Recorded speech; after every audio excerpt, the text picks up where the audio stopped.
හරි අදත් ඔයාලට ගොඩක් වැදගත් ලෙසන් එකක් තමයි මම අරගෙන ඇවිල්ලා තියෙන්නේ. මේකත් ඔයාලට ට්‍රේඩින් කරද්දි ගොඩක් වැදගත් ලෙසන් එකක් වෙයි. හරි අද අපි කතා කරන්නේ ඔයාලා ට්‍රේඩින් කරද්දි කරන ලොකුම වැරද්දක් ගැන. ඒ තමයි කොයින් එකෙන් කොයින් එකට පැන ට්‍රේඩ් කරන්න යන එක. ඒ කියන්නේ උදාහරණයකට ඔයා දැන් ඔන්න බිට්කොයින් වල ට්‍රේඩ් එකක් දානවා. ඒක සමහර විට හරියනවා හෝ වර්ධිනවා හෝ මොකක් හරි වෙනවා ඊළඟට තව කොයින් එකකට යනවා. හරිද? ඔන්න ඔය විදිහට කොයින් එකෙන් කොයින් එකට මාරු වෙනවා. හරිද? ඔන්න ඔය ක්‍රමේ සාර්ථකද නැද්ද කියන එක ගැන තමයි අද අපි මේ වීඩියෝෙන් කතා කරන්නේ. හරි.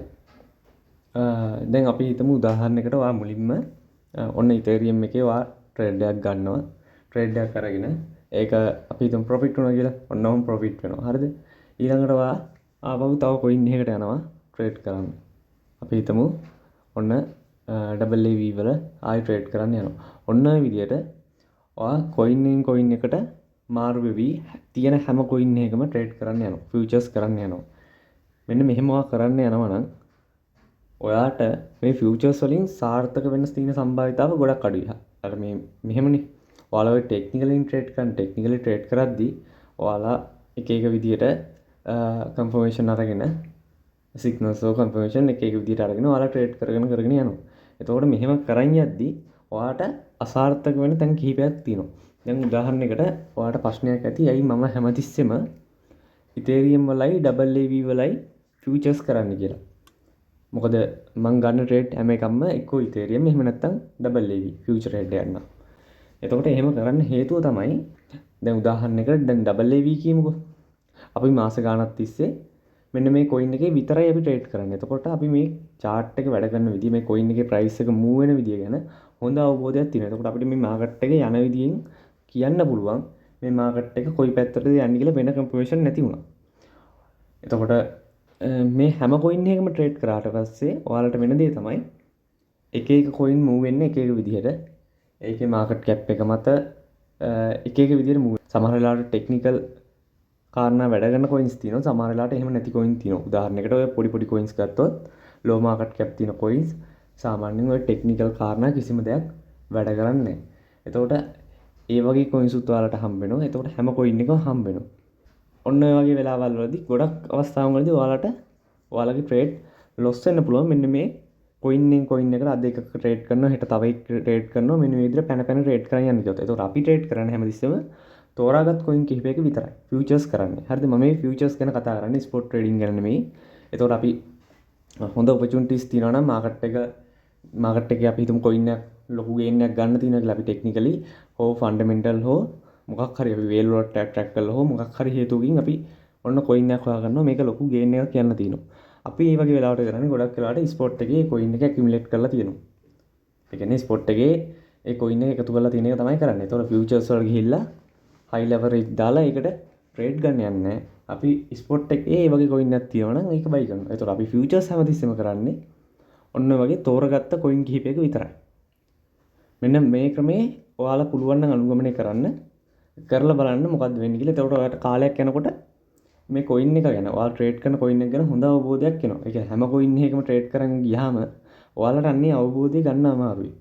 ඔයාලා එක කොයින් එක දිගින් දිගටම ට්‍රේඩ් කරනවා නම් අන්න ඒක ගොඩක් සාර්ථක වෙන්න පුළුවන්. මේක මම කියන්නේ මගේ අත්දැකීමෙන් මම දැන් අවුරුදු කිහිපයක් ට්‍රේඩ් කළා. මම ලැබුව අත්දැකීම් එක තමයි මෙන්න මේ කතන්දරේ වාට කියන්නේ. එතකොට මේක සාර්ථක බව මම ප්‍රූව් කරගත්ත හින්දා තමයි මේක කියන්නේ.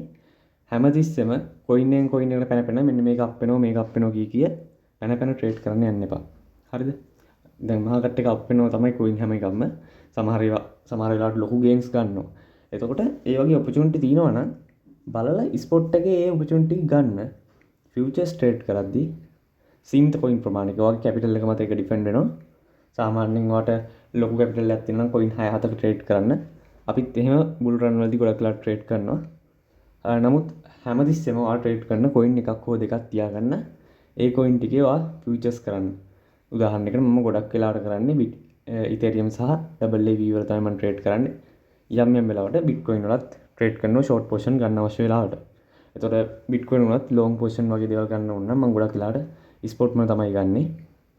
එතකොට AAV තමයි මම ගොඩක් වෙලාවට ට්‍රේඩ් කරන්නේ. මොකද මේ කොයින් එක මට ගොඩක්ම සෙට් වෙච්ච කොයින් එකක් ට්‍රේඩ් කරන්න. ඒ වගේ ටිකක් ලොකු මාකට් කැප් එකක් තියෙන කොයින් වල ෆියුචර්ස් කරන්න බලන්න. එතකොට ඔයාට මේ ට්‍රේඩින් ජර්නි එක සාර්ථක කරගන්න පුළුවන් වෙයි. අනිත් එක තමයි ගොඩක් කට්ටිය ෆියුචර්ස් කරද්දී කරන දෙයක් තමයි දැන් මාකට් එකේ මේ වෙලාවේ টොප් ගේන් යන කොයින්ස් ටික බලනවා.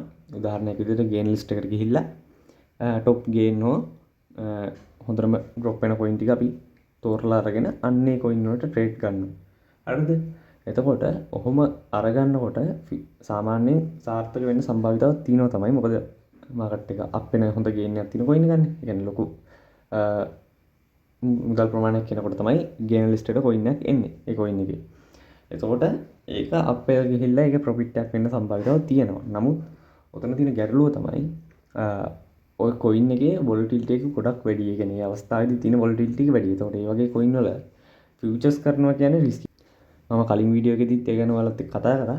ඒ කියන්නේ ඔය හයි වොලටිලිටි කොයින්. එතකොට ඒවා පොඩ්ඩක් ෆියුචර්ස් කරද්දී ලොකු රිස්ක් එකක් තියෙනවා.